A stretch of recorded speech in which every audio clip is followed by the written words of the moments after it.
And while we're on the subjects of heretics and heresy, I've heard you say that really there's only 5 heresies that keep recycling through church history. I don't know that I would say it in exactly those terms. I did a series on the history of heresy and said that there really are 5 main heresies, and practically every error, in fact, every error I can think of in the history of the church has something in common with one or more of those 5 historic errors. And some of them are errors about the gospel, some of them are errors about the person of Christ, and some of them are blended errors of all those. And the 5 in order would be the legalism of the Judaizers, which was an error about the message of the gospel that substituted human works for the work of Christ. The second major wave of heresy that assaulted the church was Gnosticism, which began with a confusion about the person of Christ. The Gnostics had this strange and mystical view of God and cosmology that taught that God is so remote, God is so outside of his creation that he could not possibly be incarnated in human flesh.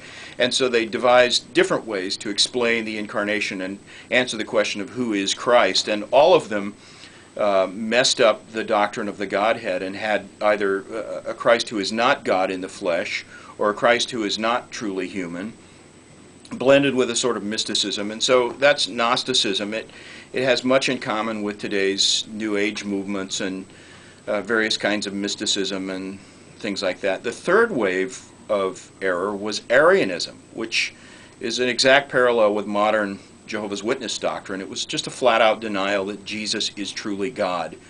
The Arians were willing to say that Jesus is nearly God, that he is divine, that he is an angel incarnated in human flesh, but they denied that he is fully God. And that, of course, is a major error, and the first catastrophic division in the church took place over that very error. And it was helpful in the long run in that it distilled and defined what we believe about the doctrine of Christ and the doctrine of the Trinity and all of that. But that was error wave number 3. Now, we're only up into the 4th century of the church, and here comes wave number 4, Pelagianism.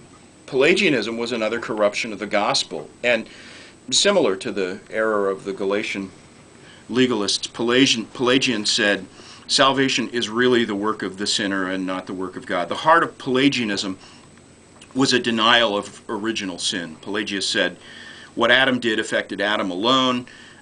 You have a perfectly free will to sin or not as you choose, and salvation is accomplished simply by making the free will choice to abandon your sin and be righteous, and you can be righteous in that way. Of course, that corrupts every aspect of the message of the gospel, and it led to a massive conflict between Augustine, who in that debate was on the side of the angels, and Pelagius, who was teaching the purest kind of works religion that had ever been set forth under the name Christianity.